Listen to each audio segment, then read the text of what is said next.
Bayangin deh, sebuah jembatan super mega yang membentang gagah menghubungkan Pulau Jawa sama Sumatera. Wow. Jadi simbol kemajuan, menyatukan dua daratan, terus jadi urat nadi baru ekonomi. Ide ini kan udah lama banget ya, dan jujur kedengarannya keren banget. Keren banget. Nah, Anda udah kasih kita sekumpulan materi riset yang menarik banget nih. Judul utamanya, Mungkinkah Jembatan Selat Sunda dibangun? Dan ini beneran mengupas tuntas idenya dari segala sisi. Betul. Yang bikin riset ini beda tuh, pendekatannya nggak cuma soal teknis, bisa nggak sih dibangun.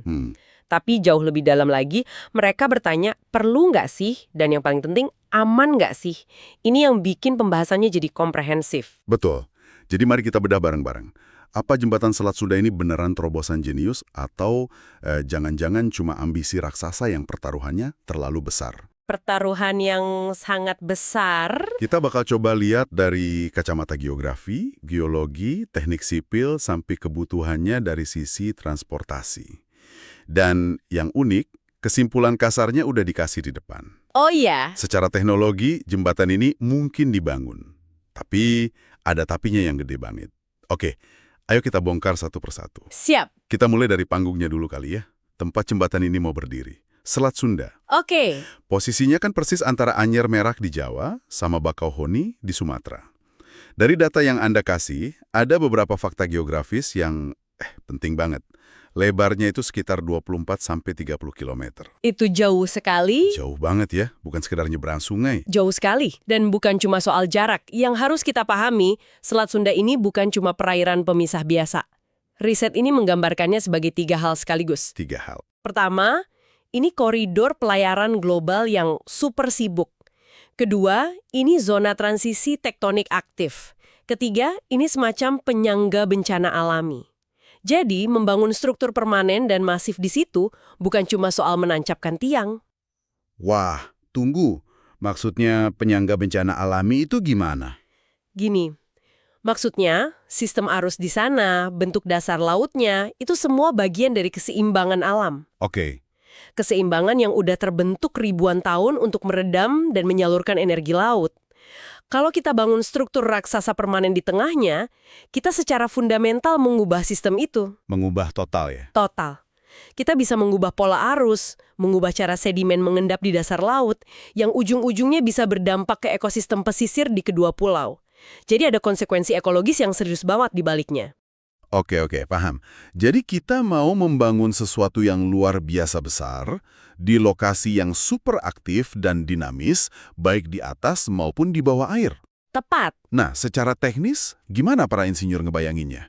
Bahan yang kita punya ini kan nyebutin beberapa opsi ya. Betul. Ada jembatan gantung atau suspension bridge ya istilahnya, terus ada jembatan kabel, cable stayed, bahkan ada ide gila kombinasi jembatan sama terowongan bawah laut.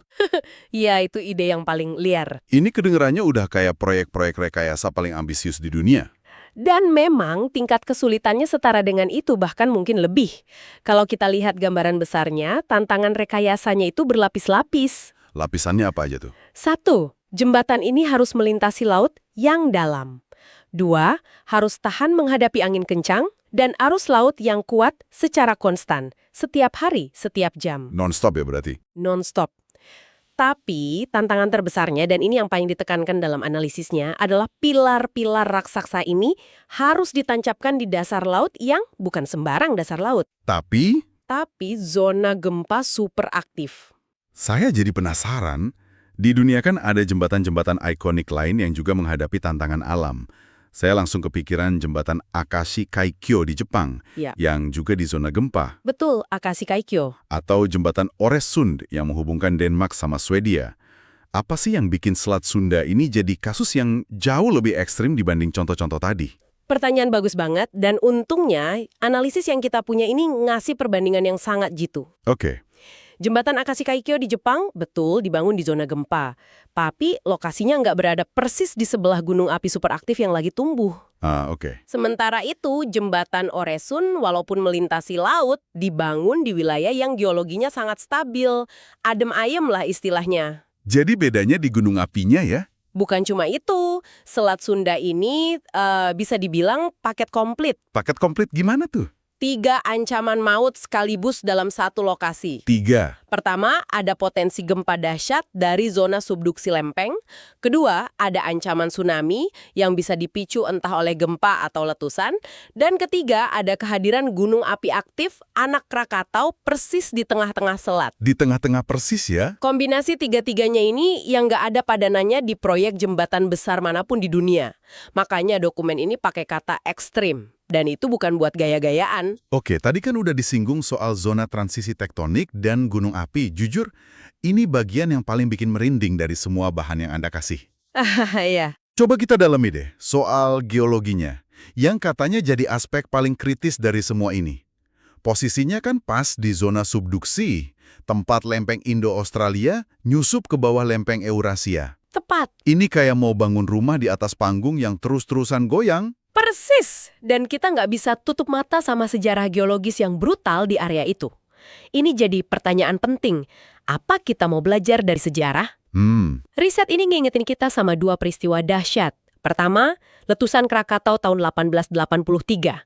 Itu kekuatannya mengguncang dunia. Suaranya kedengeran ribuan kilometer jauhnya dan memicu tsunami mengerikan yang menewaskan puluhan ribu orang. Itu sejarah yang mengerikan. Dan yang lebih baru juga ada kan? Betul. Yang kedua, dan ini lebih relevan dengan kondisi sekarang, adalah tsunami Selat Sunda tahun 2018. Iya, saya ingat sekali itu. Yang menarik dari kejadian 2018, tsunami-nya itu bukan karena gempa tektonik. Loh, terus karena apa? Pemicunya adalah runtuhan sebagian lereng Gunung Anak Krakatau ke laut. Tunggu, ini poin penting. Artinya ancamannya bukan cuma dari pergerakan lempeng di dasar laut yang nggak kelihatan. Betul. Tapi juga dari gunung api yang ada di permukaan, yang bisa longsor kapan saja. Jadi ancamannya bisa datang dari mana saja, kapan saja. Tepat sekali. Ini menunjukkan ancamannya nyata, beragam, dan sangat sulit diprediksi. Makanya di salah satu bagian analisis ini ada kutipan yang menohok. Apa itu? Ini bukan wilayah yang stabil seperti Jepang bagian tengah atau Eropa. Ancaman gempa besar dan tsunami itu bukan lagi kemungkinan teoretis. Tapi Sebuah kepastian yang akan terjadi, kita cuma nggak tahu kapan. Membangun infrastruktur vital yang diharapkan awet ratusan tahun di lokasi seperti ini, itu sama aja bertaruh melawan kekuatan alam yang luar biasa besar. lalu gimana soal fondasinya? Kalau mau menancapkan pilar-pilar raksasa, kan butuh pijakan yang super kokoh. Apa dasar laut Selat Sunda bisa ngasih itu? Nah, ini dia masalah krusial lainnya. Temuan dari riset ini nunjukin kalau kondisi dasar lautnya jauh dari ideal. Jauh dari ideal gimana? Pertama, struktur batuannya nggak seragam. Kedua, banyak banget patahan-tatahan aktif di dasar laut. Ketiga, dan ini yang paling bikin cemas, sebagian besar dasar lautnya itu ketutup sama endapan vulkanik muda. Endapan vulkanik muda? Maksudnya materialnya gimana tuh? Material ini relatif gembur dan kurang stabil untuk dijadikan fondasi. Jadi ibaratnya gimana tuh? Analogi yang paling pas mungkin begini. Kita mencoba membangun gedung pencakar langit setinggi 100 lantai Oke. di atas tanah yang komposisinya kayak bubur, nggak padat. Dan terus-terusan digoyang bempa kecil. Dan tanahnya goyang terus pula. Berarti bukan cuma soal tiangnya harus didesain super kuat, tapi pijakannya itu sendiri yang jadi masalah paling fundamental ya? Persis, fondasi itu segalanya. Kalau fondasinya rapuh, sebagus dan sekuat apapun struktur di atasnya, risikonya tetap astronomis. Inilah kenapa estimasi biaya konstruksinya bisa sampai ratusan triliun rupiah. Itu baru biaya bangunnya loh. Baru biaya bangunnya ya? Belum termasuk biaya perawatan seumur hidup yang pasti gila-gilaan, dan biaya asuransi bencana yang preminya mungkin nggak ada perusahaan yang mau tanggung. Wow. Satu kegagalan kecil aja di struktur sebesar ini bisa berarti kerugian ekonomi dan korban jiwa yang nggak terbayangkan. Oke. Saya paham. Risikonya geologisnya terdengar mengerikan. Tapi saya coba main jadi devil's advocate sebentar ya. Silakan. Semua mega project kan pasti ada risikonya. Bukannya manfaat ekonomi dari konektivitas 24/7 antara 2 pulau terbesar di Indonesia ini bisa menutupi semua risiko itu? Siapa sih yang nggak sebel sama antrian panjang di Merak Bakauheni, apalagi pas musim mudik? Argumen itu valid dan itu argumen utama yang selalu diajukan pendukung proyek ini. Tapi, analisis dalam dokumen ini memberikan perspektif yang membongkar asumsi itu. Gimana tuh? Saat ini kan penyeberangan utama dilayani feri Merak Bakauheni. Kalau kita bedah datanya, masalah utamanya itu sebenarnya bukan pada lama penyeberangan di lautnya. Oh iya, Waktu tempuh feri itu sendiri relatif singkat kok. jadi masalahnya di mana? Masalah sebenarnya, menurut riset ini, terletak pada manajemen pelabuhan dan antrian kendaraan yang mau masuk ke kapal. Ah, Terjadi bottleneck atau penyumbatan parah di darat, bukan di laut. Antriannya bisa berjam-jam, bahkan berhari-hari saat puncak arus mudik. iya juga ya.